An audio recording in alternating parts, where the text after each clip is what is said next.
Jangan-jangan palungan kandang keledai, jangan-jangan kandang kuda. Dari mana Anda tahu kandang domba? Hah? Coba tunjukkan kepada kami perbedaan ciri-ciri palungan kandang domba dan perbedaan ciri-ciri kandang kuda, dan ternyata yang dalam Bible itu fix punyanya domba, bukan keledai, bukan babi, bukan kuda. Jadi tolonglah kalau diskusi itu astagfirullah. Anda yang menunjukkan bahwa Al-Quran salah, kasih tolong Jul, bantuin nggak abang ini Jul, mau bantuin dia Jul. Iya, jadi lucunya kan teman-teman mengartikan palungan itu. Iya, yang paling lucu masalah palungan. Jangan lebay. Padahal kasihan loh, masa tempat minum dari domba ya, mereka anggap domba lah atau binatang apapun itulah, masa dipakai sama Yesus? Kan kasihan tuh binatangnya, jadi nggak minum satu hari kan. Dari malam ya sampai besok pagi nggak bisa minum mereka karena palungannya dipakein. Jadi sebenarnya tuh palungan yang dipakai atau palungan yang baru siap ya, palungan terus yang di luar kan. Udah selesai itu ada laki-laki. Ya, diam Jul. Ya. Ini si Jul ini tadi sih? dia mau bantuin Bang Laskar, soalnya dia kasihan nengok abang. Lanjut. Baru nyampe. Yuk. Udah, ini berapa waktunya, mana ini timenya? Oh, nggak ada lagi nih timenya, saya lihat. Capek Bang Dalbo udah Kayaknya nggak kecewa. ada poin, nggak ada poinnya. Dikiranya ada. Aku jujur ya, nggak, aku Jangan pikir ada loh. dramatisir lah, jangan lebay. Aku harus lebay dalam hal ini. Karena Kenapa aku tuh gini, berharapnya Pak, diskusi dapat jawab poin. kalian itu kalau kalian diajak kalian itu udah gak mampu gitu loh ya. Sebenarnya gampang mematahkan. Ini Bang, dengarkan dulu. Sebenarnya Anda mengkoreksi Al-Quran, menyuruh kita sendiri yang mengkoreksi. Di sini Anda mengatakan Al-Quran kontradiksi, maka Anda wajib menunjukkan di mana kontradiksinya, gitu loh. Tidak kontradiksi, yang ku bilang Quran itu ditulis oleh satu sumber. Jadi kalaupun nanti ya Muhammad Isa itu lahir di pokok duren, itu semuanya benar itu. Ya, jangankan di pohon kurma, di pohon duren pun kau tulis benar itu. Karena cuma satu sumbernya. Siapa yang mau mengkoreksi itu? Kalau dikoreksi dipenggal kepalamu. Loh, itu dengarkan kawan, kata dia kalau nanti dituliskan di pohon durian, kalau ternyata tidak pernah ada pohon durian di Yerusalem, maka itu sekarang kamu harus menunggu-nunggu orang menggali fosil gitu. Kok menunggu-nunggu? Apakah harus begitu kamu? Dari mana kamu harus nunggu-nunggu orang gitu loh? Ya. Apa udah pasti itu pohon kurmanya itu di mana ada di Yerusalem? Di Yerusalem di mana? Di Bethlehem. Kalau Alkitab itu kan kan spesifik dia itu pergi ke Yerusalem ya. Uni Ripa sudah menampilkan ayat lengkap dengan kebunnya. Ini lengkap ini sejarahnya. Salahnya saya tidak buka ya. Jadi ceritanya Maria dan Yusuf itu mau ada sensus gitu loh. Nah kalau Quran kan nggak tahu dia itu zamannya. Berarti Anda tidak monitor tadi ketika Uni Ripa memaparkan lengkap dengan pohon kurmanya. Iya, itu kan artinya kurban kalian itu dibenarkan oleh seorang peneliti. Jadi pertanyaannya gini Bang, gitu kan? Memang di Yerusalem tidak ada pohon kurma Bang? Itu aja sih pertanyaannya. Memangnya di sana tidak ada pohon kurma? Di Yerusalem itu luas, di sebelah mananya? Kau pernah nggak ke Yerusalem? Saya 2 kali ke sana. Nggak pernah. Saya tanya, memangnya tidak ada di sana pohon kurma? Kurma itu banyak. Gini aja, iya, yaudah berarti ada kurma dong. Ada pohon di situ. Yaudah kalau gitu, yaudah kalau gitu ada kandang kurma dong berarti, ada pohon kurma dong berarti, ada dong berarti. Yaudah, di sebelah mananya gitu pohon kurma yang tumbuh cuman kurma. Oke, baik. Berarti saya harus jawab sebelah mana Bang? Iya, di mana itu? Oke, baik. Karena saya bukan orang Kristen yang sok tahu terkait apa yang tidak diketahui lalu dipaksa jawab, maka saya katakan Allah tidak menyatakan bahwa titik tempat kontraksinya Maryam itu di pohon kurma yang berbuah ganjil misalnya, berbuah genap misalnya. Allah tidak kasih tahu. Karena saya orangnya tidak asumsi dan tidak sok tahu, maka saya tidak menjawab sesuatu yang tidak tertulis. Saya balik kepada abang, parameternya harus sama dong kita. Tolong tunjukkan kepada saya umur Yesus 25 tahun, dia cuci kaki di mana Bang? Apa? Waktu Yesus umurnya 25 tahun, dia cuci kaki, cebok, mandi di mana? Di toilet mana? Nggak tahu. Kalau Quran di mana katanya? Lah, terus ngapain Anda tanya kepada saya sesuatu yang kita sama-sama tidak ketahui? Lalu apa Iya, poin yang bisa tapi diambil kalau dari diskusi penyempurna ini? lebih sempurna kamu, ceritanya di mana? Sempurna Kalau itu digunakan. maksudnya apa? Sempurna itu Iya, maksudnya makanya apa? nggak Coba tahu kalau nggak ada dalil- di Quran, menyempurnakan. Nah, Apa arti menyempurnakan? mana dalilnya kalau tidak Iya, ada di kan ini kau maka bilang mana Quran itu dalilnya? adalah penyempurna. Kapan kitab kapan saya terdahulu. bilang? Oh, berarti nggak Di pernah menit- ya? Berarti itu di klaim menit ya? keberapa, Pak? Di Itu menit klaim. keberapa saya kok Itu klaim? klaim ya? Klaim itu adalah pernyataan saya. Kapan saya klaim itu? Itu klaim universal, Nur. Uni, klaim universal itu. Anda yang sudah Anda diskusi dimuseum- dengan Uni yang sudah bentar. dimuseumkan, yang sudah Anda didapat- diskusi dengan dapat Uni Soviet piagam. atau universal? Saya tanya, Anda diskusi dengan Uni Soviet atau universal? Oh iya, ini berapa penontonnya ini biar ini menarik. Anda juga ini. diskusi Ada dengan Uni Soviet atau 887. universal? Saya Tolong tanya, ya, hei. berarti katanya Uni Rifa, Quran itu bukan penyempurna kitab Nah, terdahulu. inilah orang-orang kan. Sah ya. Inilah inilah orang yang kita sah. tidak bicara apa, dia bicarakan. Ketika saya tidak pernah bicara bahwa Al-Quran sempurna seperti yang kamu saya hanya maksud, membawakan dia klaim internasional aja, klaim yang sudah Anda bicara dimuseumkan, dengan Intersol klaim yang mana? Di sudah museum mana? mendarah Di daging. mana? Coba tunjukkan Ya, datanya di bukan museum kawan, mana bukan tertulis klaim sekarang itu. ini kan kamu Loh, di gimana PT-PT lain itu kan banyak. Piti mana yang bilang? Coba. Quran ditanyakan oleh Uni Rifa Quran sebagai penyempurna kitab-kitab terdahulu. Ya Itu kan mana? seperti Mana ini. datanya? Datanya Iya. ya oke, yang bicara Coba siapa? Tanya aja lah temanmu seukuah di sini. Benar Anda nggak lihat itu? diskusi dengan orang-orang yang bicara seperti itu. Anda sedang bicara dengan Uni Soviet. Kok ketawa? Itu nih. Kok ketawa? Kok ketawa? Coba apa yang lucu?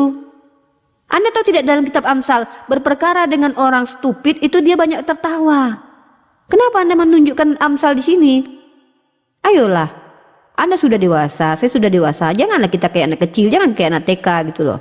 Ya, jadi ketika saya tidak membuat sebuah argumentasi, jangan memfitnah saya di sini gitu. Ya, kita diskusinya yang apa yang saya sampaikan aja. Saya menuntut kepada Anda kandang domba, Anda tidak mampu, lalu Anda minta kepada saya pohon kurma yang mana gua tahu. Cari nanti PT kau yang mengatakan Quran itu sebagai penyempurna. Cari bawa ke muka saya nih, lemparkan ke Quran mukaku. sebagai penyempurna kitab-kitab terdahulu. Nah, itu kan sering Bawa begitu. Bang, kalau tidak Jadi, mampu menjawab, Iya, itu udah gayanya sama gayanya udah kutontokan itu. Alah. sebagai Kayak kitab-kitab mama-mama kok penyempurna. bang. Kayak nenek-nenek lagi punya kehilangan gigi ngadu-ngadu sama aku. Aku nggak bisa kayak gini. Kalau diskusi itu tolonglah. Apa preposisi harus jelas, sistematis argumen harus jelas, konstruksi berpikir kalau memang disandarkan kepada logika, tolong pakai logika gitu loh. Tolonglah bang. Aku cuma sekali aja pengen serius diskusi dengan orang gitu loh. Apa yang tadi yang bilang itu? Jadi kalau Quran itu kalau kita tanya Izin host, mungkin di-cut aja ini cari narasumber yang lain bang. Carilah Nggak yang ada poin yang kita berkualitas dapat. ini bang Dalbo. kita tanya dulu gini Uni Rifa. Nggak ada Jadi, poin yang didapat. Biar dia tanya bang, kita bosan memang tapi nggak apa-apa lah, namanya kita apa ya, dalam Al-Quran kan bagi penyeru orang kafir itu sama seperti pengembala yang mengembalakan hewan ternak. Memang menghadapi apa yang Allah sampaikan itu memang sulit, kita harus bersabar. Cobalah dari tadi apa yang disampaikan dia dari tadi gitu loh, apa coba dari tadi dia hanya curhat, dia minta tolong ke saya buat membongkarkan Al-Quran, cari kesalahan Al-Quran gitu. Apa itu? Astagfirullah. Tapi nggak apa-apa lah, namanya juga ya inilah yang namanya teman-teman kesulitan kami dalam menghadapi kawan-kawan kita ini. Lanjut Jul. Yang menjadi masalah Uni Rifa 2 kali ke Yerusalem ngapain aja kan gitu. Iya. Kadang Uni Rifa terlalu ini lawannya terlalu kurang Berat banget. terlalu. iya. ditunggu dulu Batara. Batara apa Barata? Batara. Uni Rifa Sudah, aku tolong iklankan Uni Rifa, saya punya, tolong di follow, bilang Uni Rifa bantu. Ya Anggur Asam 2 tolong di follow guys. Aku udah follow nih ya. 256 baru yang follow. teman-teman Silakan di yang- follow teman-teman. Uni Ikut juga, Soviet ikut terlalu juga. berat, Uni Soviet berat. Izin dulu.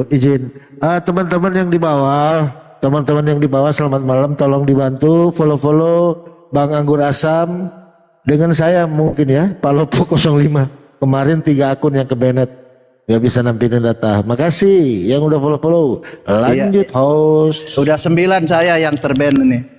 Coba saya kasih ini argumentasi ya, argumen dari apa yang kita tangkap diskusi tadi. Kalau saya sendiri melihat begini ya, Pak Laskar Kristus dari tadi tidak pernah membawa problem, polemik atau masalah yang memang ada di internal Islam. Itu satu poinnya. Tapi dia mencoba untuk membuat masalah yang tidak masalah. Artinya dia mengira-ngira bahwa nanti sepertinya akan ada masalah nih.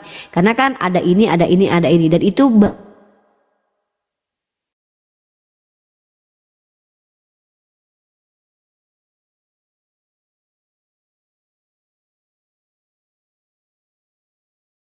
ini lucu. Nah, kalau saya sendiri mengatakan ketika dia menuduh, kalian tuduh kami Al-Quran kami dipalsukan segala macam. Loh, saya katakan sebenarnya bukan kami yang menuduh, kami hanya membacakan kembali literasi atau pemahaman dari sekolah kalian. Ada beberapa dalil, contoh ada dongeng di dalamnya. Bagaimana kita mau percaya ada dongeng dalam sebuah kitab suci? Kemudian ini sama kayak saya dengar Malin Kundang gitu kan, Malin Kundang atau kisah tentang siapa namanya Robin Hood. Nah, ngapain kita harus jadikan sandaran kebenaran gitu? Nah, bahkan lebih hebat Malin Kundang, sampai sekarang kalian bisa lihat batunya itu, bisa kalian raba dan bisa berfoto di batunya itu. Tapi tentang penyalipan Yesus kalian akan ke Golgota, tapi di mananya? Lalu di manakah Yesus lahir? Di manakah makamnya? Itu masih ada perdebatan until now. Nah, kemudian ketika Bang Laskar Kristus dari tadi mencoba untuk menjawab secara logika, sebiji pun logika nggak dibawa. Saya berharap teman-teman Kristen yang naik ke atas, mohonlah klaim kalian itu ada pembuktian. Alkitab bisa kok menjawab dirinya sendiri. Giliran ditanya kandang domba di mana, Trinitas di mana, ngangengong. Lah lebih baik diam kalau tidak mampu membuktikan. Kalau saya klaim saya begini, Al-Quran itu sempurna sebagai firman Allah. Maksudnya apa? Tidak ada distorsinya. Itu poinnya. Al-Quran itu sempurna sebagai hukum. Maksudnya ada perintah, ada larangan, dan setiap yang kita lakukan itu ada ditulis di Al-Quran. Contoh, kok kalian sholatnya nggak ada di Al-Quran cara duduknya? Ada perintahnya. Apa itu? Ikutilah Rasul. Rasul katakan sholatlah sebagaimana aku sholat. Jadi itu ada semua. Cuman berjenjang gitu loh. Berjenjang, ada tangganya, ada hierarkinya gitu loh. Ya, jadi artinya kalaupun sananya teman-teman Kristen mau diskusi dengan kami umat Islam ini, saya lelah menjadi pendeta buat kalian. Tolonglah kalian yang ajarkan saya, sebagaimana Pak Batara minimal mampulah ngajarin saya, walaupun akhirnya saya yang ngajarin gitu. Mungkin itu aja. Makasih. Oke, saya siapa dulu nih. Selamat malam Bang Marlo. Ya, Assalamualaikum Bang Cung. Waalaikumsalam warahmatullahi taala wabarakatuh. Ya, silakan. Ya, mengikuti aja dulu tentang palungan tadi. Hah? Ya, jadi kalau ini kita baca ya tentang palungan itu ya. Jadi mereka selalu saja mengatakan Yesuslah di kandang domba, Yesuslah di kandang domba. Nah, mari kita lihat. Oke, jadi di sini teman-teman kalau lihat palungan itu ya, ini. Jadi palungan itu bukan hanya untuk domba ya. Ini buktinya dalam kitab mereka sendiri nih. Nah, ini saya ragu nih. Di mana Yesus itu dilahirkan? Contoh ini dalam Yesaya. Lembu mengenal pemiliknya, tetapi Israel tidak. Keledai mengenal palungan yang disediakan tuannya. Lah, ini keledai juga pakai palungan. Jangan-jangan di palungan keledai itu Yesus. Buktikan kalau itu palungan domba. Nah, lagi mari kita lihat palungan lagi. Ya. Nah, ini dia. Nih. Nah, ini nih. Nah. Dan dia melahirkan seorang anak laki-laki, anaknya yang sulung. Lalu dibungkusnya dengan lampion dan dibaringkannya dalam palungan. Dari mana ini kandang domba yang disimpulkan? Oke, kita lihat konteks ayatnya. Nah, pada waktu itu Kaisar Agustus mengeluarkan suatu perintah menyuruh mendaftarkan semua orang di seluruh dunia. Inilah pendaftaran yang pertama kali diadakan sewaktu Kirenius menjadi wali negeri di Syria. Maka pergilah semua orang mendaftarkan diri masing-masing di kotanya sendiri. Demikian juga Yosef pergi ke kota Nazaret di Galilea di Yudea, ke kota Daud yang bernama Bethlehem, karena ia berasal dari keluarga dan keturunan Daud. supaya didaftarkannya bersama-sama dengan Maria tunangannya yang sedang mengandung. Ketika mereka di situ, tibalah waktunya bagi Maria untuk bersalin, dan dia melahirkan seorang anak laki-laki, anaknya yang sulung, lalu dibungkusnya dengan lampin dan dibaringkan dalam palungan karena tidak ada tempat bagi mereka di rumah penginapan. Tidak ada satupun yang mengindikasikan di sini kandang domba, jangan-jangan kandang babi. Nah, baru di bawah ini diceritakan, di daerah itu gembala-gembala yang tinggal di padang menjaga kawanan ternak mereka pada waktu malam. Apa kaitannya coba ini cerita yang baru? Konteksnya sudah berbeda. Ya, aku ragu ini, jangan-jangan palungan babi bisa jadi. Karena ada babi-babi yang diazab oleh Yesus dengan memasukkan setan ke dalam babi itu sehingga dia mati bunuh diri. Sampai ribuan loh. Karena artinya ada yang memelihara babi. Ini Marlo Muslim apa Kristen, Pak? Saya Kristen. Kristen dia bang, Silakan. Kristen. Tahu. Silakan, Bang, silakan. sedikit bang. Bicara tentang palungan ya, sampai hari ini ya nggak ada tuh orang Kristen yang melestarikan anaknya ketika lahir taruh di atas palungan. Kalau benar itu benar-benar Yesus yang Anda tuhankan itu lahir di atas palungan, kenapa orang Kristen sampai hari ini tidak pernah melestarikan itu? Kebiasaan menjadikan tradisi. Ada makna apa dia lahir di atas palungan? Sampai hari ini belum pernah dengar ada berita, wih itu orang Kristen itu ya, saudara Kristen itu ya anaknya lahir taruh di palungan sama seperti Yesus. Biar jadi seperti Yesus, seperti apa? Ada makna apa gitu? Sampai hari ini nggak pernah ada tuh. Kalau mungkin Anda pernah dengar ada yang melestarikan orang Kristen, silakan mungkin, atau saya nggak pernah dengar ya. Silakan lanjut, mohon maaf. Ya, kalau saya tahu, kalau untuk melestarikan untuk umat Kristiani untuk sekarang ini tempat palungan, untuk tempat bayi tidak ada. Cuman di dalam kitab memang kalau palungan itu adalah tempat pangan ternak. Jadi bukan tempat minumnya, bukan tempat apa. Jadi masalah di kandang domba, memang kalau untuk kepastiannya seperti yang dibilangnya tadi, ya mungkin. Tapi kalau kami di Alkitab itu ada jelas kok, di situ dia dibilangnya di kandang domba, di kandang ternak gitu. Ini abang ini luar biasa nih. Saya kurang lebih hampir 4 tahun baca Bible nggak jumpa. Mungkin saya ada silap baca mungkin. Bisa tunjukkan ayatnya bang? Kalau ayatnya itu di Perjanjian Baru, bukan di Perjanjian Lama. Jadi Iya. Saya ini baca selama 4 tahun itu bukan hanya Perjanjian Lama bang. Saya juga baca Perjanjian Baru. Mungkin saya silap, mungkin waktu saya baca mungkin kelewat mungkin. Boleh tunjukkan dalilnya di mana bang? dalilnya ya di ayat itu. Ada di ayat itu, maksudnya ayat namanya ayat itu gitu. Apa ini kurang paham ini maksudnya bang? Tolong dulu bang. Maksudnya gimana ini? Ya mak. Ayat itu mana? Ayat itu mana? Kelahiran Yesus ya di tempat peluang karena tidak ada dia di tempat diberikan pada waktu itu. Itu sesuai dengan kepercayaan kami dan keyakinan kami. Iya, saya tahu kepercayaan Kristen kan mengatakan dia di kandang domba, kandang hewan, kandang binatang ternak. Di mana itu bang? Coba.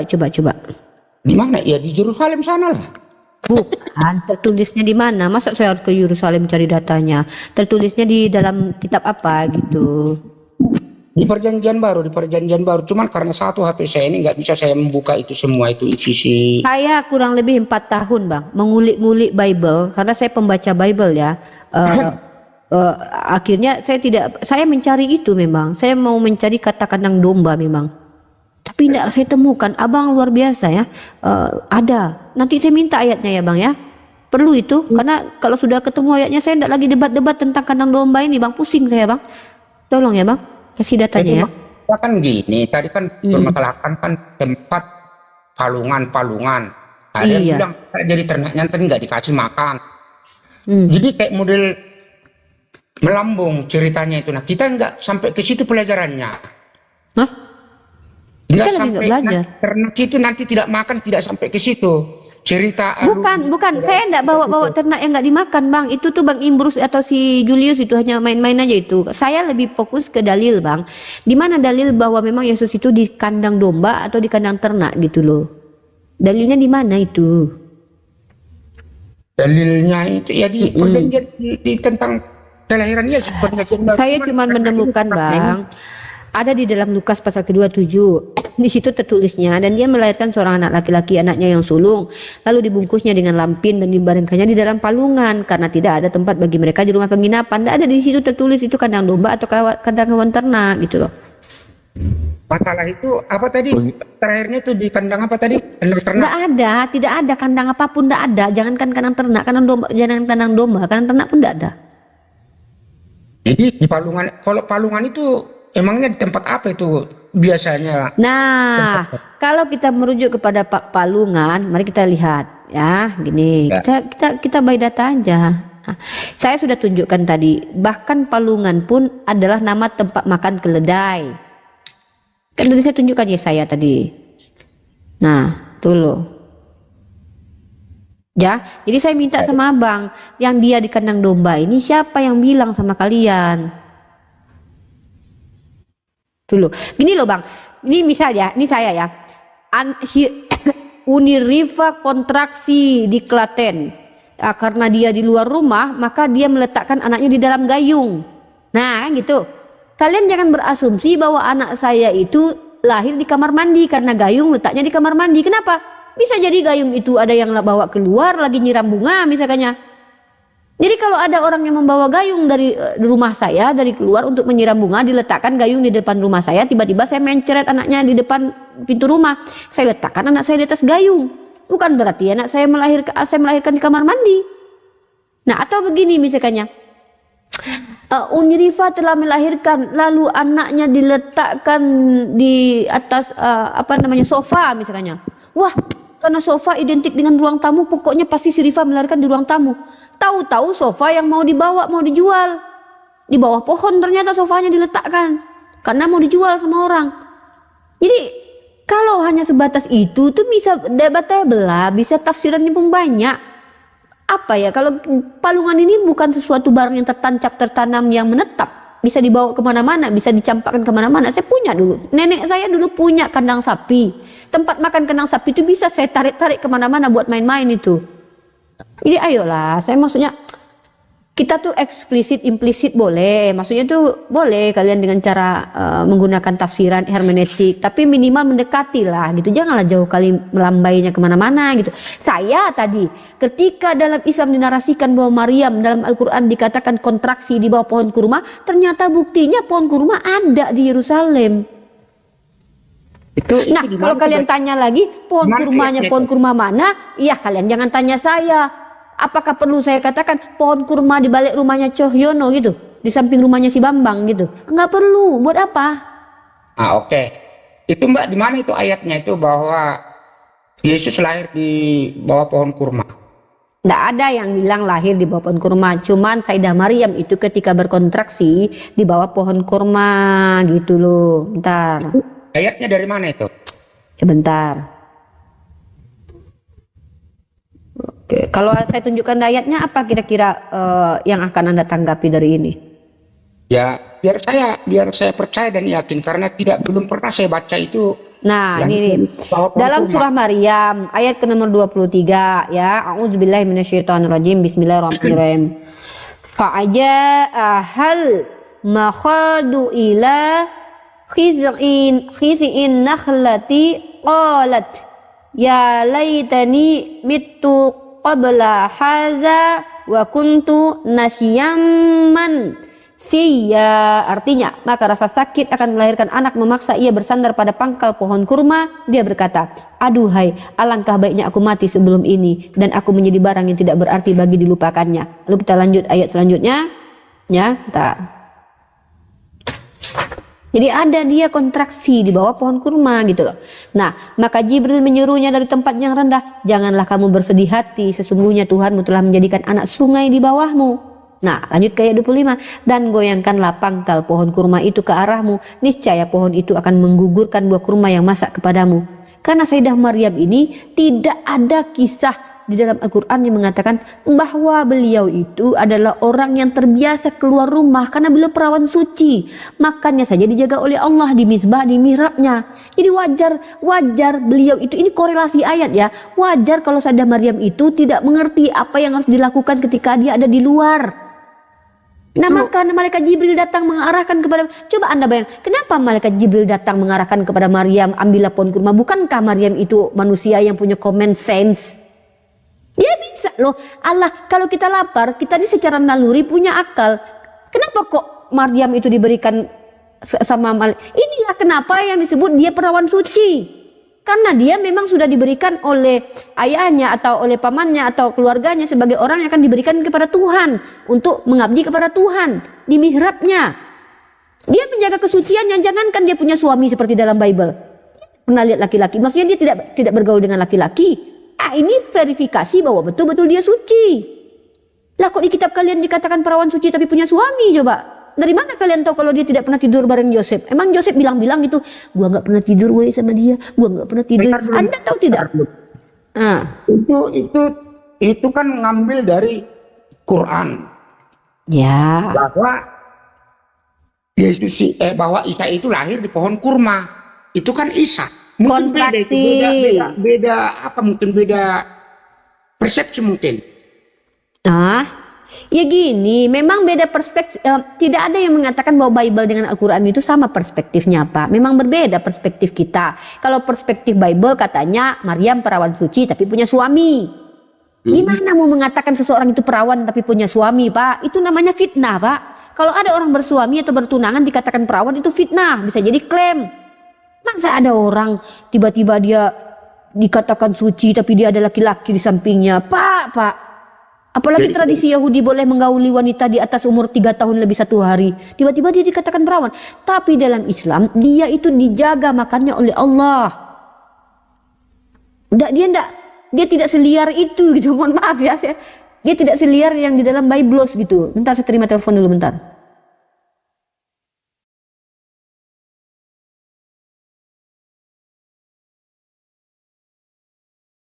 Assalamualaikum Pak Teodor. Aduh. Izin Pak, mohon maaf ya. Dilanjut dulu, saya tetap parkun. Dilakan ada Theodor, ada yang lain-lain. Dilanjut. Saya ada kelas bahasa Ibrani, hampir saya lupa 15 menit saya telat ini. Suami saya ingatkan barusan. Oke, lanjut dulu ya. Izin saya belajar bahasa Ibrani. Buat yang di YouTube saya close dulu yang di YouTube ya. Mohon maaf kalau ada kata-kata salah. Pak Marlon Bon tetap standby. Nanti Anda tanya-tanya Islam ke saya. Insya Allah saya akan coba jawab ya. Tapi saya minta izin dulu sekitar beberapa jam. Oke. Berapa jam? Lama kali beberapa jam. Beberapa menit. Silakan, Oke, kita iklan dulu. Izin host. Silakan. Oke, saudara-saudaraku seiman, mohon di-follow dulu Bang Anggur Asam kedua ya. Karena ya ini akun keberapa Bang Anggur Asam? 32. Akun ke-32, Masya Allah. Oke, tolong dibantu di follow Bang Anggur Asam. Saya juga izin minta di follow abang-abangku yang ada di bawah, biar kita bisa buka data ya, sama-sama kita untuk edukasi ya. Edukasi, pikiran dan silaturahmi. Karena kan silaturahmi itu adalah. Silakan Mbak Noy. Mbak Noy bersuara walaupun cium. Jadi begitu Pak Marlon. Jadi kalau di Al-Quran Nabi Isa alaihissalam itu sangat dimuliakan Pak. Jadi tidak mungkinlah seorang nabi atau apa ya lahir di kandang yang di tempat yang sangat penuh dengan kuman, jorok, kumuh, itu tidak mungkin lah. Karena itu adalah manusia pilihan Tuhan. Tapi entahlah ya, Pak Marlon mungkin punya pendapat yang lain. Kalau di Al-Quran itu Pak sangat disucikan. Isa al-Masih itu sangat disucikan. Begitu barangkali dari saya host, dilanjut standby. Saya terima Mas Polopo. Ya kalau di Bible itu memang itu sudah dibuatkan bahwa kelahiran Yesus memang harus hina memang dia. Tetapi itulah nanti membuat nanti jadi umat manusia jadi yakin dan percaya di situ nah. Jadi bukan ibaratnya umatnya membangga-banggakan dia atau mengenak-enakkan dia, enggak, bukan kayak gitu konteksnya kalau umat Kristiani. Dan memang itu yang jelasnya memang harus hina dulu, baru jelaslah dia ditunjuk ke dunia ini untuk menyelesaikan misinya, biar percaya umat manusia terhadap Tuhan, gitu nak. Silakan mungkin Bang Tedor atau host Pak, dilanjut. di sini janggalnya di sini loh, Pak.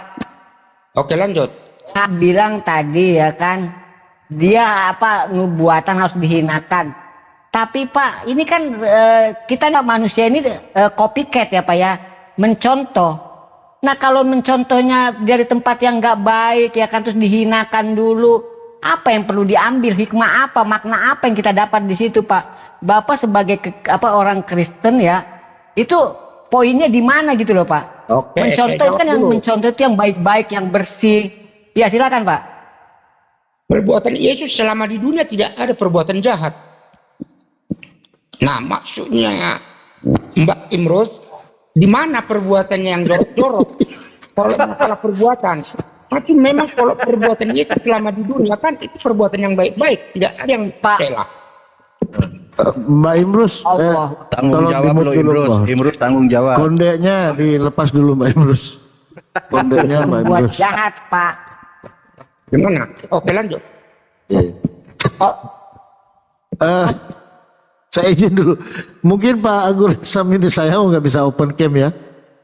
Kita lihat kata Pak siapa itu Pak Marlon, katanya Yesus itu berbuatannya baik-baik aja. Tapi ada loh Pak, Yesus itu ngacak-ngacak tempat ibadah itu loh Pak. Itu gimana itu Pak? Oke, sebentar. Itu mengacak-ngacak tempat ibadah karena perbuatan jemaat pada waktu itu ada yang salah. Sebenarnya perbuatan itu untuk tujuan yang baik. Biar ke jalan yang benar. Bukan untuk berbisnis di tempat ibadah itu gitu. Nah, jadi sebenarnya itu kalau kita tanggapin memang dia marah, ya Pak, sebenarnya boleh. Cuman tapi kalau kami berprinsip itu tujuan dia itu mengacak-acak yang berdagang di depan tempat ibadah itu, kalau kita mengatakan itu benar, biar kembali ke jalan yang benar, itu pada dasarnya tujuan Yesus. Masalahnya Bang, di sini dia menghajar juga. Menghajar apanya? Dia hajar juga pedagang. Bukan mengacak-acak aja. Di sini bukan tempat untuk berdagang, hanya itu aja pada dasarnya. Lalu ia mengajar mereka. Menghajar mereka Pak. Jadi orang jualan itu begini Pak, itu kan ke hadiah halaman. Apakah tidak sebaiknya ya kan dikatakan dulu, oh cara berjualan di sini ya dicari tempat karena ini tempat ibadah. Ini enggak Pak, datang langsung ngacak-ngacak, dihajar semua orang-orang jualan itu. Sebentar dulu Pak. Itu gimana tuh? Mengajar dengan mengajar beda loh. Jadi harus dibuat konteksnya dulu. Mengajar Ini itu bukan beda. mengajar artinya 1 tambah 1 2, bukan mengajar begitu. Dia hajar. Itu di mana? Coba dulu dilihat dulu mengajar itu. Berarti Lalu ia mengajar mereka. Katanya, bukanlah ada tertulis rumahku akan disebut rumah doa. Itu kan benar itu. oh, benar. Benar untuk Dia hajar ya. kepada bukan mengajar. Maksudnya kan tempat ini bukan tempat untuk berdagang, tapi tempat Ini Yesus Bang. Dalam posisi kondisi saat itu dia lagi marah. Ya betul. Itu yang Lagi marah. Itulah yang mengacak-acak itu. Ya, acak-acak itu jualan orang Pak. Kasihan ada yang mungkin baru minjem uang kan buat dagang koperasi, dihambur-hamburin jualannya Pak. Itu gimana itu Pak? Itu terlalu panjang kalau ceritanya. Kan pada dasarnya Yesus itu untuk mengajarkan yang perbuatan terbaik pada waktu itu di tempat rumah doa itu. Jadi jangan kita berprediksi yang lain-lain. Kalau kita nanti memprediksi yang lain-lain jadi salah nanti tujuan Yesus itu. Salah misinya itu nanti. Gini Bang, kita sepakat tidak kalau Yesus itu memberikan satu contoh ajaran kasih. Ya memberikan, ya kalau itu benar. Nah, benar, tampar pipi kiri kasih pipi kanan gitu. Benarkah? Yesus itu misinya itu beda loh Bang. Bukan seperti misi manusia di dunia ini. Jadi beda yang di pikiran Begitu manusia. ya, Jadi begini Bang Marlo, apakah benar perbuatan benar itu mengacak-acak jualan orang gitu loh Pak? Itu loh intinya tadi. Itu loh. Oke, Apakah saya- tidak bisa ditegur secara baik-baik? Ini langsung dihambur-hamburin Pak, jualan orang. Itu kan sudah ada tertulis bahwa rumah itu kan rumah doa, tempat ibadah. Iya betul, itu tempat ibadah, tetapi kan boleh dong ditegur secara baik-baik. Ini nggak langsung balik-balikin meja orang. Apakah Oke. begitu contoh ajaran kasih? Oke. Itu maling keledai gimana? Kasih Bang, juga kalau itu, Kak. Kasih Nanti, juga. nanti. Ya, Untuk mengajarkan mana yang benar dan mana yang jelas, mana yang salah. Pada dasarnya kalau kita berpikir, kalau kayak saya menanggapi itu, tujuannya itu untuk mengajak ke jalan yang benar. Jadi mungkin ya Tuhan berkehendak kayak gitu, harus begini. Kita kan tidak tahu bahwa bagi umat Kristiani bahwa Tuhan itu tujuannya berbuat baik. Mungkin dia harus begitu caranya pada oh. Jadi menurut Bapak mengacak-acak jualan itu adalah perbuatan baik? berbuatan baik untuk mengajak yang benar. Bisa. Oh, Saya tanggapin iya, gitu. iya. Jadi menurut Bapak ini saya kasih contoh aja Pak ya. Bapak yang jualan lah di situ Pak ya, jualan untuk menafkahi anak ini. Tiba-tiba ada orang ngacak-ngacak gitu loh Pak. Itu gimana Pak perasaan Bapak? Ya kalau mengajak ke jalan yang benar saya terima. Saya salah kok. Iya maksudnya kan dia nggak ngomong itu Pak dulu langsung diacak-acak gitu loh. Itu begitu kejadiannya di situ Pak. Ya sebentar Pak. Di situ kan sudah ada tertulis di situ tempat rumah doa. Kok masih Ada tertulis. Berarti kan tujuannya bukan untuk berdoa. halaman, Dia di halaman Pak itu. halaman. Di halaman bukan di Gini, dalam. simpel pertanyaan saya secara logis. Abang kan mengatakan, kalau saya ada di posisi di situ, ya, kalau kebaikan, tentu saya mengalah. Abang pernah lihat bagaimana di media-media itu kadang ada ditayangkan di TV ya, ketika terjadi penggusuran pedagang kaki lima, di situ mereka tidak ada yang ini. Malah mereka pedagang itu ngamuk. Ya oke, secara manusia oke. Secara manusiawi. Jadi memang. menurut Bapak kalau Tuhan yang ngacak-ngacak nggak apa-apa Pak ya, karena itu perbuatan baik, betul? Tuhan mana mengacak-acak itu? Lah, Kalau Yesus tujuannya baik Yesus itu, Tuhan atau bukan Pak? Kalau tujuannya itu baik, saya tetap percaya bahwa itu tujuan untuk baik. Enggak, ini Yesus Tuhan atau bukan Pak menurut Bapak? Kalau menurut Kristiani, Tuhan. Nah, yang ngacak-ngacak itu siapa Pak? Ya Tuhan Yesus. Yesus bukan. Iya, Jadi betul. Tuhan ngacak-ngacak jualan orang gitu. Kenapa? Bisa aja. Oh, bisa. Bisa. Kenapa Tuhan bisa memberikan percobaan kepada manusia? Apa tujuannya? Ada kan? Enggak, ini kan orang lagi jualan Pak, menafkahi anak istrinya mungkin Pak ya, itu loh maksudnya tujuannya tadi. Oke, Apakah benar orang yang lagi mencari nafkah tiba-tiba Tuhan datang ngacak-ngacak jualannya gitu loh? Boleh enggak? Boleh aja kalau menurut. Boleh aja. Karena Oke, Tuhan yang- lanjut karena host, Tuhan saya yang- dapat poinnya. Iya, karena Tuhan kan untuk mengajak kebaikan semua itu. Ke jalan yang benar.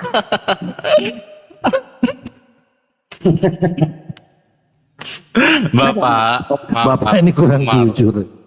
Ya, lanjut. Marlowon ya, di dalam diskusi kita sebaiknya menggunakan komprehensif dialektika, yang artinya ketika diberikan satu fatwa cerita narasi seperti itu, harusnya Bapak tinggalkan dulu namanya konsep namanya bahwa dalam posisi itu Yesus menjadi Tuhan gitu Pak. Karena apa? Ketika Yesus menjadi manusia itu dia kan belum disebut Tuhan, tapi setelah penyaliban baru dia kalian anggap sebagai Tuhan. Nah, kembali dalam konteks yang tadi itu, artinya di situ Bapak bisa harusnya menjawab sebagai Yesus di saat pada zamannya, dia adalah orang yang menyampaikan sebuah firman, artinya dia seorang mungkin guru. Oleh karena itu, seorang guru mungkin berhak untuk menyucikan bait Allah itu atau rumah doa itu dari kotoran-kotoran seperti kotoran binatang atau pedagang-pedagang yang membuat kerumunan atau kurang elok dilihat rumah doa tersebut. Nah, di situ Yesus memberikan contoh gitu. Jadi bukan Tuhan memberi contoh, Pak. Nah, seperti itu, Pak. Bukan Tuhan yang memberi contoh, tapi kan bagi umat Kristiani kan perbuatan Yesus itu kan itu contoh dari Tuhan. Loh, katanya kalian mengatakan bahwa Yesus menjadi Tuhan setelah kisah penyaliban. Sebenarnya seperti yang tertulis di dalam kisah para rasul. Itu gimana? Tidak lahir pun Yesus itu sudah roh Tuhan itu semua yang berbicara. Aduh, Nah, Bapak saya konsekuensinya Bang Tedor, sebentar, konsekuensinya kalau saja lahir menjadi Tuhan, berarti yang ngacak-ngacak tempat ibadah itu adalah Tuhan. Kan begitu? Betul Pak Marlon? Ya. Nah, Betul. Loh, jadi ngapain Betul. Pak Marlon Tuhan ngacak-ngacakin rumahnya? Loh. Tujuannya apa? Ya mana tahu kita tujuan, kan kalau bagi kami umat Kristiani, tujuan Tuhan itu mengacak-acak itu untuk mengajak ke jalan yang benar, bukan jangan diambil ke sisi untuk mengacak-acaknya itu. Ya kalau diacak-acak Pak, mana ada tujuan yang benar, justru menimbulkan konfrontasi. Siapa bilang? Siapa Loh, bilang? buktinya dengan marahnya seorang orang pedagang di situ yang mengatakan dia sedang gila, dia sedang betul. segala macamnya. Ya termasuklah yang bukan pengikutnya pasti mengatakan begitu. Ya karena di situ memang Yesus belum ada pengikutnya, Pak. Siapa bilang nggak ada pengikutnya? Orang buktinya Karena sudah apa? Bapak dengar ya? Hosana bagi anak Daud, hati mereka sangat jengkel di situ. Tertulis di mana itu? Tertulis di dalam Matius 21. Yang nomor berapa? Nomornya kira-kira itu di nomor 14. Saya pakai kira-kira ya, biar Bapak ini ngerti nggak tentang Bible ini untuk membenarkan lanjut saya. saja. Itu kan apaan Bapak? Ya oke, lanjut aja Pak. Iya, makanya di Petrus 3:21 atau Markus itu ya, datang keluarganya Pak, saudaranya untuk menengok Yesus. Jadi dikirain orang-orang dia sudah tidak waras gitu loh Pak. Itu gimana itu? Nah loh, nggak tahu juga Bapak ini. Jadi ada loh ayat yang mengatakan bahwa Yesus itu sudah tidak waras. Ada loh Pak. Bukan, maksud saya itu saudaranya Yesus siapa di situ? Ya mana aku tahu Pak, di situ dengan saudara-saudaranya datang untuk mengambil Yesus. Intinya Keluarganya gitu loh Pak. Datang karena menurut orang-orang dia sudah tidak waras. Nah, mungkin itulah Pak yang ngacak-ngacak tempat itu kan. Iya makanya tahu. kan kalau Tuhan memberi suatu percobaan itu di dalam apa manusia susah memang diterima. Itu memang sudah kayak gitu memang kalau menurut kepercayaan kami. Padahal itu cobaan itu tidak mungkin Tuhan memberikan suatu cobaan kalau umatnya tidak mampu. Loh, bagaimana kalau saya katakan ketika Yesus bertindak seperti itu adalah untuk mencari pamor di situ? Siapa mencari pamor? Yesus itu sendiri ketika mengacak-acak untuk mendapatkan simpati. Bagaimana bila dikatakan begitu? Konsekuensi dari mengacak-ngacak. Tidak ada misinya Tuhan untuk mencari pamor, Mas. Loh, Bapak tahu dari mana namanya misi Tuhan? Apakah pernah Tuhan berbisik kepada Bapak saya memiliki sebuah misi? Kalau kami meyakini Tuhan itu tujuannya untuk berbuat baik. Suatu cobaan pun tujuannya itu ada. Bukannya asal-asal Tuhan itu memberikan suatu cobaan. Itu sesuai dengan kepercayaan dan keyakinan kami. Tuhan mah nggak butuh kepercayaan daripada manusia. Karena apa yang di manusia adalah bagian dari ciptaannya. Yang menjadi konfrontasinya adalah bagaimana bila seandainya Yesus melakukan tindakan seperti itu adalah mencari simpati dan mencari konfrontasi. Tidak itu ada bagaimana? Itu. Tidak ada itu. Kalau di dalam kepercayaan kami tidak ada itu. Mencari pamor dia kayak gitu, mencari apa kayak gitu. Kalau kami berkeyakinan bahwa tujuan Yesus itu bisa jadi karena kan bukankah Yesus pada zaman eranya dia sedang bertentangan dengan ahli-ahli Farisi dan orang hukum Taurat. Iya, tapi kan misinya dia kan untuk memberikan jalan yang benar. Oke, terus di mana? Iya, itu tujuannya. Yesus itu turun ke dunia ini pada dasarnya biar umatnya jelas mengetahui Tuhannya. Itu aja. Bang naikin. Bang Juma, aku turun lah. Gurunda naikin. Tidak ada gurunda. Ada di bawah. Jadi begini Pak Marlon, saya kembali tadi masih ada yang terganjal Pak di hati saya ini. Ini banyak edukasi loh Pak ya, ada 5.000 lebih orang di bawah ini. Tadi Anda mengatakan Tuhan memberi contoh. Nah, sementara perbuatan Tuhan itu kayak Satpol PP Pak. Apakah ini contoh yang baik atau yang buruk? Menurut saya ini bisa menimbulkan apa namanya ya? Persepsi kepada konfrontasi kepada Yesus ini, bahwa dia ini benar-benar orang udah tidak waras gitu loh Pak. Itu yang saya. Itu memang bagi kan memang Yesus kan kalau pada waktu itu kan banyak yang komplain karena dia memberikan jalan yang benar, manusia tetap dia tidak mau menuruti. Tidak mau menuruti seperti apa Pak? Seperti yang diajarkannya banyak yang menantangnya dia selama dia di dunia. Buktinya sampai ada penyalipan. Karena dia tidak setuju, manusia tidak setuju. Oh gitu Pak ya? Ya. Jadi gara-gara manusia tidak setuju, Yesus disalib begitu? Jadinya tidak. Bukan kayak gitu Mas, jadinya dibolak-balik ini bahasanya. Karena perbuatan Yesus itu tidak sesuai dengan hati manusia.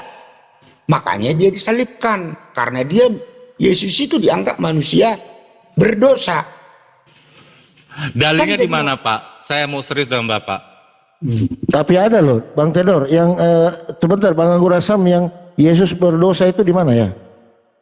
Dia memohon ampun kepada, di Lukas berapa ya? Yesus berdosa. Iya. Lanjut dulu Bang. Coba dulu dibaca dulu. Saya lagi di mobil Bang. Gimana? Iya. Nanti Bang, ada kok, ada ayatnya itu, Yesus berdosa lalu dia meminta maaf kepada Bapak. Tahu di Lukas berapa itu ya? Nanti saya bukakan Pak. Barunya aku mendengar itu. Oh ada Pak, makanya. Ibrani 5 ayat 7 Bang. Berapa Bang? Ibrani 5 ayat 7. Ibrani 5 ayat 7 Pak. Coba dibuka Pak. Oke lanjut. Kalau Bapak. Konteksnya Coba dibuka Pak. Paling atas lihat tujuan dia itu dibaca yang di atas. Iya dibaca dulu ini Pak. Bapak mau baca dari atas sampai ke bawah, tetap ayat itu tidak bisa terbuang Pak. Bukan ada perikopnya itu Mas. Perikopnya itu. Iya. Biar tahu. Iya. Jangan langsung kayak ayatnya. Ya. Ibrani 5 berapa tadi Bang Anggur? Sorry. Ya coba Ibrani 5 ayat 7. Dibacain aja biar cepet. Aku nggak apa, aku di mobil oi. Mana handphone maksudnya? Handphone. Pokoknya dia berdoa minta diselamatkan, dia menangis gitu. Oh. Enggak, konteksnya tadi kan berdosa dia kayak gitu. Nah makanya saya bingung tadi. Itu mungkin dalam pengajaran itu mungkin. Konteksnya makanya dibaca dulu. Bukan pengajaran. Ibrani 5 ayat. Dibaca dulu. Apa iya, sabar dulu. Jadi biar jelas, jangan langsung ayatnya. Karena menurut saya Bibel itu jelas dia pasti ada perikop paling atas itu. Apa tujuannya ayat itu nah?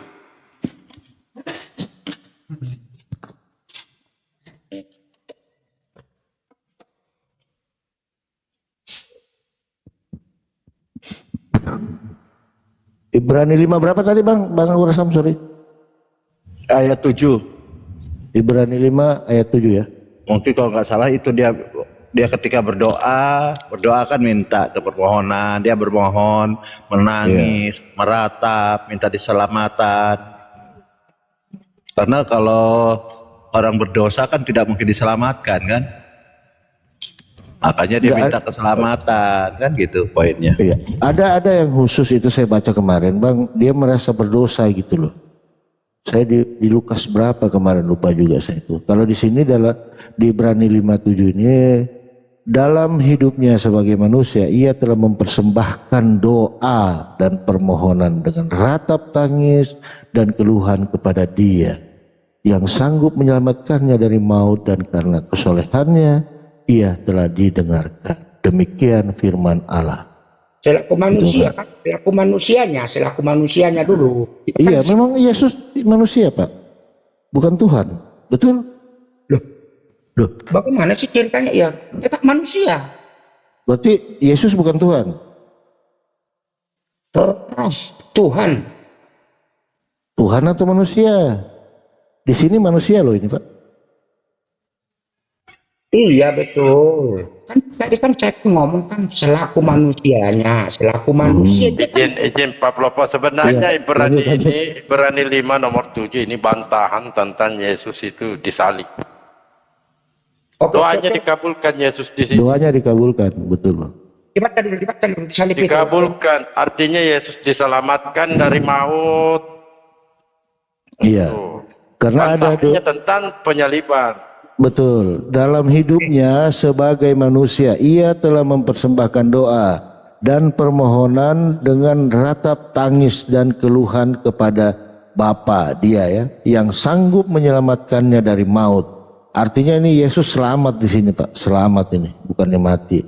Itu kita merujuk kepada waktu Dia berdoa di Taman Getsemani. Ya Bapa, sekiranya cawan ini bisa berlalu, kan? Nah, itu dia berdoa di situ, Pak. Ya betul. Nah, Kan selaku manusianya tadi yang dia apa? iya betul. Dia kan berdoa supaya tidak disalib. Yang pertama itu di Taman Getsemani itu. Itu bahwa dua yang tidak salib. Ini tadi, ini yang Ibrani 5 ayat 7. Bantahannya ini Bang. Bantahannya. Bantahannya Yesus itu diselamatkan dari maut. Ini bantahannya. Ini bantahannya, Pak. Nah, dengar. Dalam hidupnya sebagai manusia Pak ya. Dalam hidupnya sebagai manusia, ia telah mempersembahkan doa dan permohonan dengan ratap tangis dan keluhan kepada Bapa, kepada Dia ya, yang sanggup menyelamatkannya dari maut. Tuh. Dan karena kesolehannya ia telah didengarkan. Demikian firman Tuhan. Bisa dibantah? Artinya ini doanya dikabulkan. Itu. Ya memang dikabulkan doanya. Nah, kalau dikabulkan berarti tidak disalib, Pak. Itu dagingnya yang disalibkan. Badannya. Ini kemanusiaannya yang diselamatkan, Bang. Kok manusia itu punya daging apa tidak? Ini daging manusia itu sama. Itu di dalam konteksnya Islam rasanya itu di Maryam itu katanya Yesus itu tidak disalib. Bukan. Ini Ibrani 5 nomor 7, Bang. Di Ibrani makanya saya sampaikan tadi, silakan Abah buka Bible Bapak dan baca sendiri. Karena sudah saya baca. Karena sudah saya baca bahwa Yesus itu disalib. Tidak ada ceritanya tidak disalib, diselamatkan dagingnya, badannya. Diselamatkan dari maut, Pak. Memang tidak tertulis di sini disalib, tetapi Yesus diselamatkan oleh Bapa dari maut. Iya, gini Mas. Ini ada doanya, ada doa dia nih sebelum disalib. Di Matius 26:39, Pak. Di sini Yesus berdoa, Pak ya. Yesus memohon kepada Bapaknya. Bapa, jika engkau mau, hapuskanlah cawan ini daripadaku. Tetapi janganlah seperti aku kehendaki, melainkan seperti engkau kehendaki. Demikian firman Tuhan. Nah, ini Yesus berdoa di sini, Pak, supaya tidak disalib. Cawan, hapuskanlah cawan ini daripadaku. Ambil Pak, saya itu di Lukas 15:18. Iya, di Lukas 15:18 sakit dan pergi kepada Bapakku dan berkata kepadanya, Bapak, aku telah dan terhadap Bapa. Ini siapa yang berdoa? Iya. Sebentar Bang Imrus, kita lanjut itu. Fokus saja di Sebentar. Ibrani Iya. 5. Di Lukas 15-18. Iya. Jadi sebelum di Ibrani 5 itu tadi Pak, ayat 7, ya kan artinya itu kan sudah proses penyaliban ya, tapi tidak jadi. Nah, ini di sini Yesus berdoa dulu kepada Bapaknya supaya jangan sampai disalib. Nah, kalau Yesus disalib Pak, berarti doanya tidak diterima. Begitu Pak. Oh, jadi karena disalib itu berarti dia doanya nggak diterima itu? Iya dong, karena di Matius 26:39 dia berdoa kepada Bapa supaya jangan disalib. Hapuskanlah cawan ini daripadaku. Dia berdoa supaya jangan minta disalib. Ustaz, aku ambil kawan ini. Iya, apa itu maksudnya Ambillah Pak? kawan ini. Hapuskanlah cawan ini daripadaku, tetapi janganlah seperti aku kehendaki, melainkan seperti engkau kehendaki. Demikian firman Tuhan. Oh, tetapi di situ kayak model ada janggal itu. Bahwa itu Bagaimana janggal Pak? janggal itu. Rasanya Udah saya mulai baca terguncang, juga. Karena di dalam Pinter Pak, kalau pinter. Gini Pak Marlon. Oke. Kita sepakat dulu. Sepakat tidak ketika Yesus berdoa dikabulkan? Percaya? Percaya? Ya. Kan di sini sudah jelas Bang, bahwa Yesus diselamatkan ya dari Bapa, dari maut, karena doanya dikabulkan Pak. Tolong dong baca sendiri di Ibrani 5 nomor 7. Tidak ada Yesus itu diselamatkan dari penyaliban. Astaga Bapak, itu Saya baca kembali ya, dengarkan. Di sini Ya. Pak bukan berbicara kontes apapun. Di sini berbicara anak manusia sebagai manusia. Ya, dengarkan. Dalam hidupnya sebagai manusia, ia telah mempersembahkan doa dan permohonan dengan ratapan tangis dan keluhan kepada Dia yang sanggup menyelamatkannya dari maut, ya Pak, berarti kematian. Dan karena kesalehannya ia telah didengarkan, artinya dikabulkan doanya. Itu demikian firman Tuhan. Jadi kalau untuk tafsirnya sampai bukan tafsir Pak, bukan tafsir, makanya saya sarankan Bapak buka. Ini sesuai konteks tertulis Pak. Iya betul, paham. Tetapi Saya bukan- tidak menafsir loh. Jadi kenapa dia dibilang diselamatkan dari penyaliban? Kan doanya dikabulkan Bang. Ini ayat Pak Ibrani 5 ayat 7. Dikabulkan Oh. doanya. Tak Iya, dikabulkan. bukakan dulu. Betul, dikabulkan. Sabar. Ini. Tetapi kalau untuk penyaliban kan tetap. Kalau disalibkan Betul. Pak, Coba tuh ada berarti Yesus tidak lain, Pak. dikabulkan doanya. Itu. Ya paham saya. Tapi kan konteksnya itu kan Tidak, kan Anda tadi bernarasi, kami menafsirkan. Ya. ya, Di Bukan, soleh, ini mau menyelamatkan ini, ya menyelamatkan sanggup ini. menyelamatkannya dari maut dan karena kesolehannya telah didengarkan, artinya dikabulkan, Bang. Ya, ya oke, lanjut. Ya. ini, silakan Bapak buka. Iya, sudah saya baca. Ini ya, Ibrani sudah dibaca. Alhamdulillah. Asyhadu. Begitu Pak. Ya, kalau sudah dibaca. Bukannya itu Ya. menyelamatkan itu beda persepsinya itu. Persepsi tanggapan dari pihak Muslim dengan persepsi umat Ini Kristen. apalagi mau dikoreksi ini Pak. Ini ayat loh tertulis, tidak ada tafsiran, tidak ada tambahan dan tidak ada pengurangan. Oke. Kami Jadi hanya membaca. ya menyelamatkan itu apa maksudnya? Tujuannya menyelamatkan itu? diselamatkan dari maut.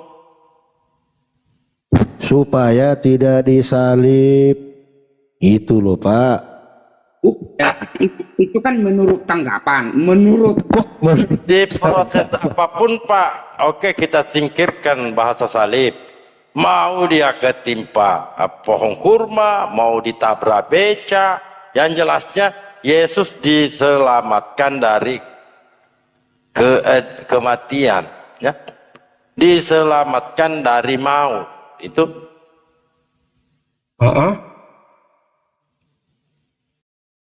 iya. Oke, sepakat kan? Tadi sepakat dong. Kalau doa Yesus itu dikabulkan. iya dikabulkan, tetapi kalau konteksnya umat Kristiani, memang prosesnya harus melalui penyalipan. Iya kayak itu Pak, dasar doktrin Pak. Itu kalau kita berbicara seperti itu Pak ya susah Pak toh. Ya betul. Cuman kan karena di situ kan konteksnya itu kan diselamatkan, maksudnya diselamatkan itu bukan dari penyalipan, itu tujuannya itu. Jadi harus kita. Saya mengatakan di sini mau disalib, mau ditabrak beca, diseruduk banteng, nggak ada urusan, yang jelasnya di sini Bang. Yesus diselamatkan dari maut. Ya kita selamat memang kok. Jadi Yesus tidak mati ya? Ya Tidak ada proses dimatikan. Beda-beda konteksnya Mas. Oh Beda-beda. beda lagi. Kok beda itu? Kalau kayak gitu diarahkan ke situ, diarahkan ke ayat yang tadi seperti yang apalah tafsir katanya. Kalau kami beda, bukan itu tujuannya. Bukan tafsir, bukan tafsir, Pak. Ini ayat yang dibaca, tidak ada di tafsir. Oke, tujuannya ayat itu apa kalau menurut sampean? Nah, itu dibaca aja, dia diselamatkan. Kan gitu. Iya betul diselamatkan. Kalau bagi kami untuk menyelamatkannya itu harus melalui proses penyalipan. Loh, kalau disalib tambah mati namanya itu Pak. Itu. Barulah itu memang apa? Ini kan kalau tujuan ayat ini kan apa kira-kira tujuan ayat ini? Begini Pak, begini. Jadi saya saya kasih penerangan dulu Bapak.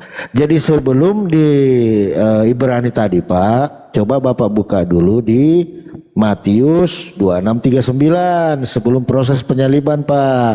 Di situ Yesus berdoa kepada Bapaknya. Apa katanya? Bapa, jika engkau mau, hapuskanlah cawan ini daripadaku. Betul? Bukan berkehendak ambillah cawan ini. Ya, jadi di sini Yesus meminta doa supaya disalib atau tidak? Enggak ada konteksnya itu. Hapuskanlah cawan ini daripadaku. Ya, lanjut. Pak Plopo, dia cawan itu dia tidak tahu artinya. Itu yang jadi masalah, dia maunya tertulis di situ, disalib. Iya betul. Iya, mana dulu apa sih cawan? Yang jadi masalah. Iya. Iya betul. Itu sudah yang benar itu benar. Menurut Bapak apa cawan Kan? ini? Dia tidak tahu. Itu yang jadi masalah. Maksudnya, ambillah saya. Maksudnya pokoknya Yesus Tuhan, itu aja poinnya. Tidak ada di sini. Ambillah saya Pak. Tidak ada. Bapa, jika engkau mau, hapuskanlah cawan ini daripadaku. Tetapi janganlah seperti aku kehendaki, melainkan seperti engkau kehendaki. Demikian firman Tuhan. Saudara-saudara. Ya betul. Tidak kita sangkal itu benar. Cuman kan ambillah cawan ini. Maksudnya itu kan penyerahan dirinya itu. Penyerahan. Bukan ambillah, hapuskanlah. Justru Bapak yang menafsirkan, menambah-nambah. Bukan sama-sama dong kalau kayak gitu. Cuman kami itu kan ada. Tidak, kami di sini Bang hanya membaca sesuai tertulis. Bapak yang menambahkan loh. Tidak boleh, ya? Di mana? Karena di apa namanya tuh? Bukan di mana? Di mana ayo? Tafsirkan dia dibilangnya. Jadi apa namanya? Apa namanya itu kalau bagi umat? Kalau kami kan bukan ditafsir. Memang sudah jelas ayat itu. Nggak perlu lagi ditafsir gitu nah. Iya, memang tidak ditafsir, Pak. Doanya Yesus di Matius 26:39 dia meminta supaya tidak disalib. Betul? Tidak betul. Tidak ada kata-kata ambillah cawan ini, hanya itu aja. Jadi bukan jangan disalib, jangan dulu kita apakan dulu konteksnya itu dulu. Hapuskanlah cawan ini daripadaku. Apa artinya itu, Pak? Maksudnya dia kan penyerahan diri dia beliau itu. Alhamdulillah Kak. Maksudnya bukan jangan diarahkan ke apa ke tempat yang lain. Kalau tidak diarahkan, Pak, tidak diarahkan. Di sini sudah jelas. Bapa, jika engkau mau, hapuskanlah cawan ini daripadaku. Ya. Tuh. Ya itulah kalau menurut kami ambillah. Kalau Bapak berkehendak, itu tujuannya. Ya, kalau Bapak berkehendak, apa kehendaknya Bapak? Ya kalau memang itu, ambillah, kan penyerahan diri dia. Sudah pasrah. Terus di Ibrani tadi bagaimana, Pak? Sama aja pada dasarnya itu. Sama Diselamatkan. pada dasarnya itu. Beda, Pak. Penyerahan diri itu. Lanjutlah Bang Anggur Asam. Bodrek dulu. Saya beli bodrek dulu. Lanjut.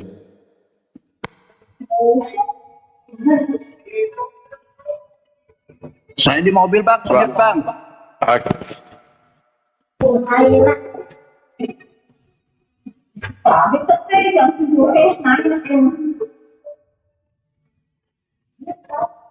Kakak yang lain, Bapak pahami dulu maknanya itu cawan di dalam Bible, Pak. Oke. Supaya tahu. Oke Mas, tapi kalau pemahaman kami bukan doktrin, memang itu sudah jelas itu. Tujuan kami itu, kalau umat Kristiani yang mendalami itu pada dasarnya. Jadi kami itu memaknai itu, yaitu penyerahan diri. Kan ada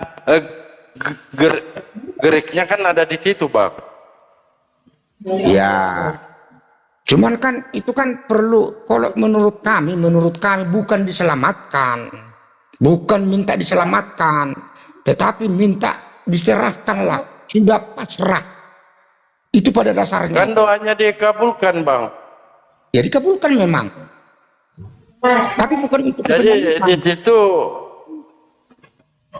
dikabulkan doanya dari maut. Kan itu. Jadi pada dasarnya itu kan sudah tiba waktunya. Pada dasarnya itu sudah tiba waktunya. Ambillah, itulah pengertiannya, itu diserahkanlah semua. Itu kalau menurut kami tujuan ayat itu. Kalau Bapak berkehendak. Oh, berarti bukan menurut ayat. Ya kan menurut Bapak. Menurut umat Kristiani bukan untuk diselamatkan, untuk disalib. Itu maksud saya, itu menurut Bapak. Tetapi menurut Bible tidak. Bukan menurut saya, Pak. Menurut umat Kristiani. Bukan menurut Bapak. Bukan menurut saya dan menurut umat Kristiani, di situ dia. Berarti menurut Anda dengan menurut umat Kristiani gitu. Ya, bukan menurut Bible. Ya menurut Bible kan jelas itu kok. Hah? Menurut Bible. Kalau menurut Bible kan diselamatkan dari maut. Penyerahan kalau Bible. Penyerahan diri itu Mas, jadi beda. Jangan kita salah berasumsi ke situ dulu. Hah? Berdoa itu jangan. Tidak, saya hanya membaca kok dong. Iya betul, membaca memang Mas. Cuman kalau konteksnya itu bukan untuk biar diselamatkan dia dari penyaliban, bukan. Kalau umat Kristiani bukan itu tujuannya. Saya tidak berbicara tentang penyaliban. Saya hanya mengatakan Yesus diselamatkan dari maut. Ya, maut itu Pak, Bang, artinya apa itu maut? Kan sudah diselamatkan dia. Hah? Diselamatkan dari maut, artinya tidak mati. Bukan kayak gitu Mas konteksnya Bang. Jadi Saya baca loh. Ini kita baca sama-sama. Ayo. oke, bukan maaf ini. Kan sudah selamat beliau. Tuhan Yesus kan sudah selamat, sudah duduk di sebelah kanan Allah Bapaknya. Ini berbicara di dunia. Ya, oke. Dalam itu baca coba Bang. Iya. Dalam hidupnya sebagai manusia. Ya, Kan oke. jelas. Ya, betul. Coba dibaca. Iya, Ia telah mempersembahkan diri. Ia telah mempersembahkan doa dan permohonan dengan ratap tangis dan keluhan Ya, kepada Dia ya, yang sanggup menyelamatkannya dari maut, ya. dan karena kesolehannya telah didengarkan. Ya memang sudah selamat, sudah duduk di sebelah kanan dia. Itu kalau menurut kami, Mas. Ini masih proses kemanusiaan, Iya. masih hidup. Ya betul Mas itu. Jadi benar yang sampean bilang itu, waktu hidup itu. Tapi dia kan sudah selamat dia. Sudah Berarti dia di surga. Hah? Sudah di surga? Sudah selamat sudah. Secara rohani beliau. Kita tidak bicara ke situ, Bang. Kita berbicara ini. Pada dasarnya Oh, itu- secara rohani. itu sebenarnya. Ke situ memang tujuannya ini. Cuman kan karena ada mengatakan kayak gini, memikirkan begini, mengaitkan ke sini, jadinya salah nanti. Tidak, saya tidak lari kemana-mana. Artinya Yesus di sini minta doa, Ya, memohon doa, memohon diselamatkan. ya, Karena kesalehannya maka doanya dikabulkan atau didengarkan, kan seperti itu. ya betul. Ya. Sehingga Didengarkan bapaknya. dari kematian. Hah? Karena Kenapa, Pak? permintaan doa itu sudah dikabulkan, makanya Tuhan Yesus duduklah di sebelah kanan Allah Bapaknya. Itu Ini masih kemanusiaan, Bang. Dia lihat baca lah. Ya, Baca di betul. atas. betul memang dalam kemanusiaannya. Itu ini- manusia kan? Ini manusia. Ini manusia kan? Nah, betul, Nah, betul. sebagai manusia kan? Ya, Nah, betul. maut kan? Udah, diselamatkan kan? Didengarkan kan doanya? Ya. Jadi betul. Yesus diselamatkan dari maut. Diselamatkan dari neraka aja tapi bukan konteksnya ke situ. Maut. Makanya Tuhan Yesus sekarang sudah duduk di sebelah kanan, sudah di sorga. Belum ada manusia masuk. Saya tidak bertanya ke situ dulu, Bang. Ini masih proses manusia. Iya, tapi kan minta diselamatkan. Maksudnya itu, kalau kita berpikiran berprediksi nanti, dia itu selaku manusia melakukan diri doanya itu, berarti dinubuatan untuk apa itu tidak masuk nanti dari perjanjian lama. Nah, memang tidak disalib, Bang. Ini Bang.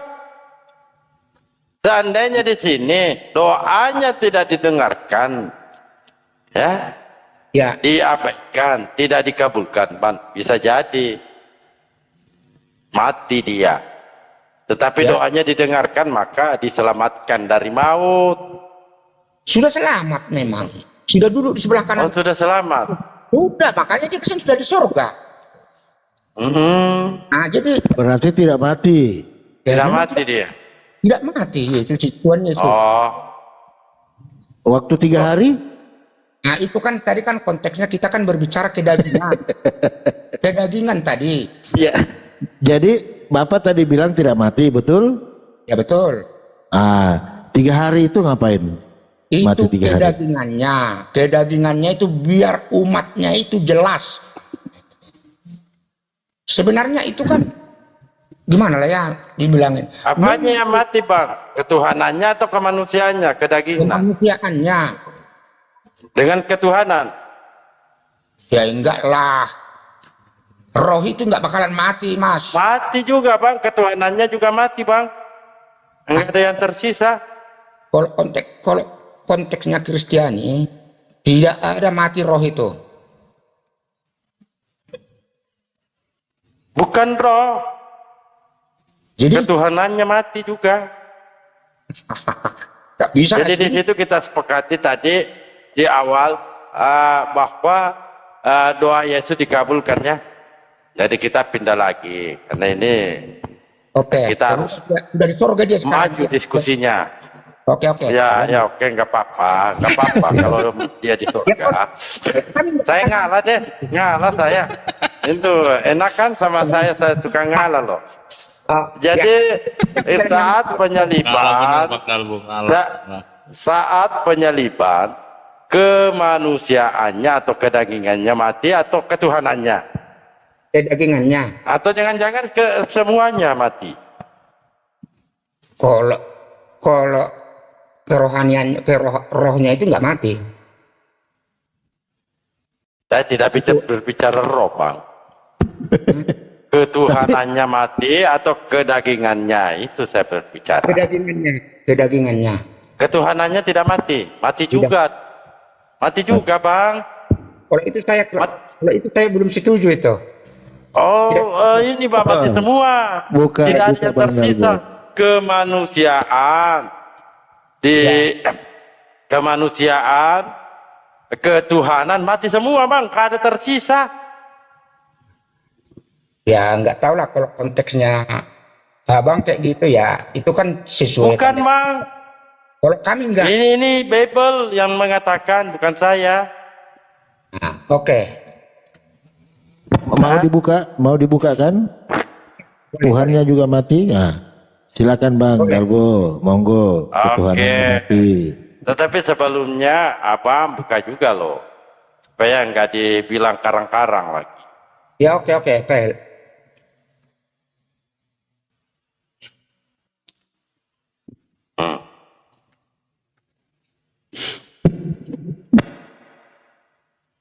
Itu apa itu? Itu tuh kematian Tuhan. Mana lagi tombol mute-nya ini? Di mute dulu Bang Imrul. Kematian Tuhan. Mana lagi tombol mute-nya ini?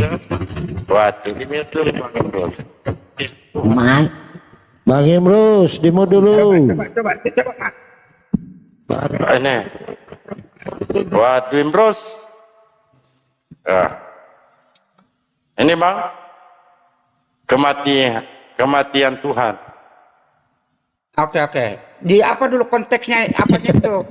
Perikopnya Ini. Bukan itu perikopnya ada itu. Silakan Abang ini. Saya hanya melihat ini Bang. Karena walaupun dimanapun kita membacanya, mau dari atas, samping, kiri, ini tidak akan berubah Bang. Kematian Tuhan. Jadi gini Mas. Kan di situ kan mungkin dia kan ada perikopnya itu kan, itu sebenarnya keterangannya untuk ayat itu apa tujuannya. Jadi kalau di Bible ini kan jelas kayak gitu nah. Jadi nggak boleh langsung mencomot ayat itu langsung. Bukan saya mencomot, saya ini hanya ini. Iya tapi Mas perikopnya itu harus jelas itu apa tujuan ayat itu nah, kan jelas dia kalau harus ada dia. Ini kan walaupun kita baca keseluruhan tidak akan berubah ini kata kematian Tuhan. Gini Mas, sebentar Mas lah. Kalau Bible itu biasanya Matius 1 ayat 26 perikopnya dulu dibaca. Apa tujuan ayat 1 nanti sampai 26 itu ada itu. Walaupun hanya belum saya tunjukkan yang aneh-aneh Bang. Boleh. Cuma ini aja. Ini aja dulu, kelarin dulu. Tadi sudah kelar ya, kita sepakat bahwa doa Yesus untuk selamat dari kematian itu dikabulkannya. Jadi sekarang dalam tubuh kemanusiaan mati, dalam tubuh ketuhanan mati. Oke? Saya belum itu. Dalam ketuhanan dia mati. Izin Bang. Silakan bacakan. Saya bacakan ya. 1 Korintus 11:26. Beginilah firman Tuhan. Sebab setiap kali kamu makan roti ini dan minum cawan ini, kamu memberitakan kematian Tuhan sampai ia datang. Beginilah firman Tuhan. Jadi arti ayat ini Bang, Abang harus memberi